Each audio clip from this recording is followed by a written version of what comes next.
South bangers. What they do that at? What they do that at? What they do that at? Ain't that a that is absurd. All right, it's going down. Where they do that at Wednesday? Where they do that at? Yeah. They fight all every week. Let's go. Where we do that at? Man, shit, we do it in our own state. City? We chillin'. That's right. The nigga keep cutting the stuff about taking the condominium from up and put it down. Just put it in the basement. Fill it up with the gold bars. What? Know that you got my flavor there, cause I'm going around cream go. They said it never gave you niggas money. Dang. What they do that at? What they do that at? What they do that at? We get money. Today is Wednesday, so you know what that means. It's Where They Do That at Wednesdays at 7 o'clock. But today is a special edition of Where They Do That at Wednesdays. The new season actually does not start until January 2012.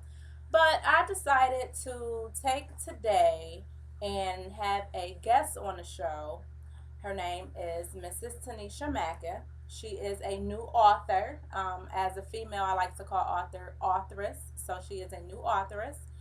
She came out with a book called Still Standing, and I'm going to talk to her via telephone. Unfortunately, we can't Skype it out or Uber it out today, but I will be discussing with her her book, some of the things she has been through in her life, and what made her decide to write a book and tell everybody about why she is still standing. I'm so proud of this young lady because Lord knows she has been through some storms, and because of them storms, it has just made her such a strong person. Because we got another black girl who rocking, so we gotta promote and we have to support our people who are doing positive things. I mean, it's enough negativity going on, so I'm around to support something that's going on positive.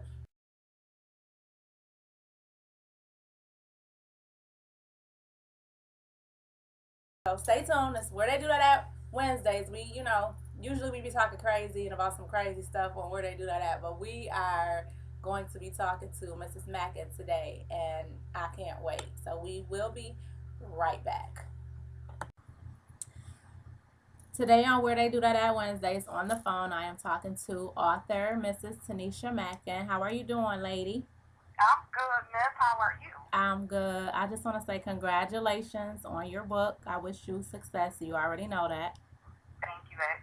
You're welcome. So for the people who do not know who Tanisha Mackin is, can you just give us a brief summary of who you are, and then we can go into the book and why you decided to write it? Okay, well, as everybody know, I'm the wife of Danielle Mackin, who was killed, one of the people who was killed in the City Grill. But besides that, I guess I can recently call myself an author. Graduated from MBA this year, so that's basically my background. That's basically who I am. But people know me now as the wife of Danielle Mackin.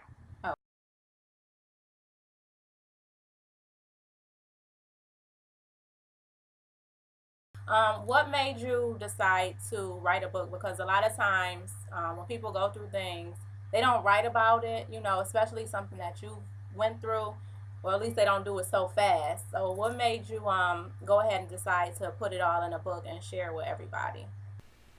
I put it in a book because first I started writing in my journal, and I noticed that writing in my journal was making me feel better, just expressing my feelings and talking about what I went through.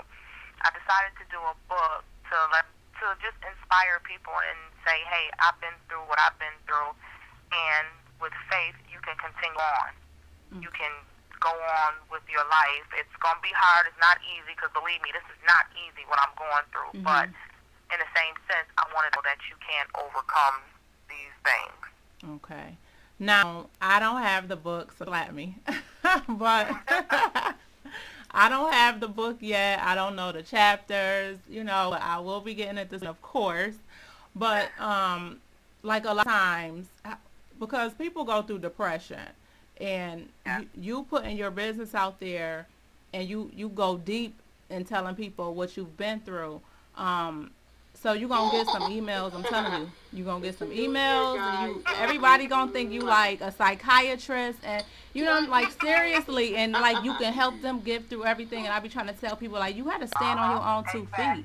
At the end of the day, but what would you tell somebody? Because you know, I have somebody recently who was just going through depression, and I'm trying to tell them every positive thing that I can think of, scriptures in the Bible, like, you know, and everything. And they told me they was tired of being strong. So, I mean, what do you tell somebody who just, they tired, they want to give up, they don't care what you've been through, how you made it through. It's like they just feel like they can't do it, especially with what you've been through.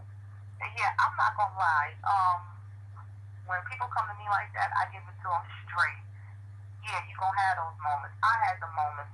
Half the time I still have those moments when I think back to my husband or this cancer or whatever.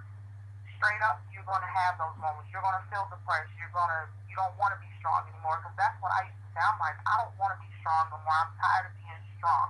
I'm tired of it. I mean, come on. When can I just curl up under a cover and just stay there? Mm-hmm. But after I'm straight up with them with that, I'm also straight up with letting them know, you have to do this for yourself. You have to make yourself better. You have to do this for your children. If you have children, you have to do this, because I'm not going to lie, I really didn't do it for myself at first. I did it for my 2 children. Mm-hmm.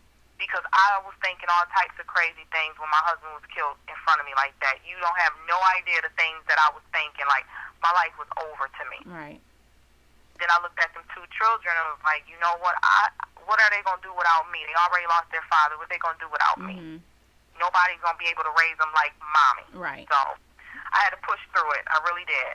And that's good, because I can't even imagine. But for people who don't know what we're talking about, because I know the story, but we are talking about what happened in Buffalo, New York. It was a city girl massacre where, was it 5 people who lost their lives, or was it 4? 4 people who lost their lives. 8 people were shot altogether. Mm-hmm. Okay. And your husband was one of the victims.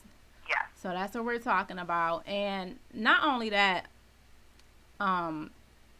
we are young. We're in our 30s. And a lot of times, marriages don't work out.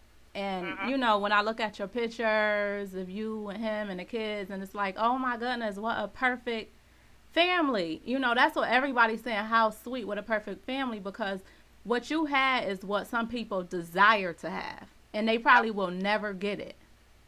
And that's what we used to tell each other. Like, when we got married, we didn't do the glamour glitz. We went to the Justice of Peace. We didn't have any rings. We didn't have anything. We just went to the Justice of Peace and got married.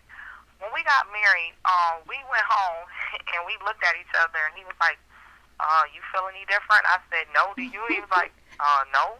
Like, we were the same people, so there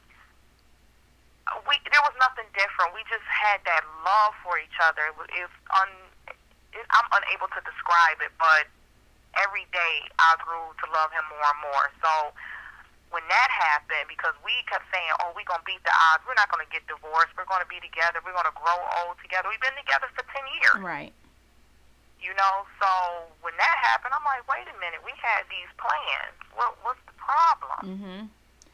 Now, what would you say, you know, because, you know, after that, a lot of people say what they want to say, and, you know, rumors, and they speculate and everything. But honestly, on the outside looking in, everything in your life, to us, seemed perfect, you know.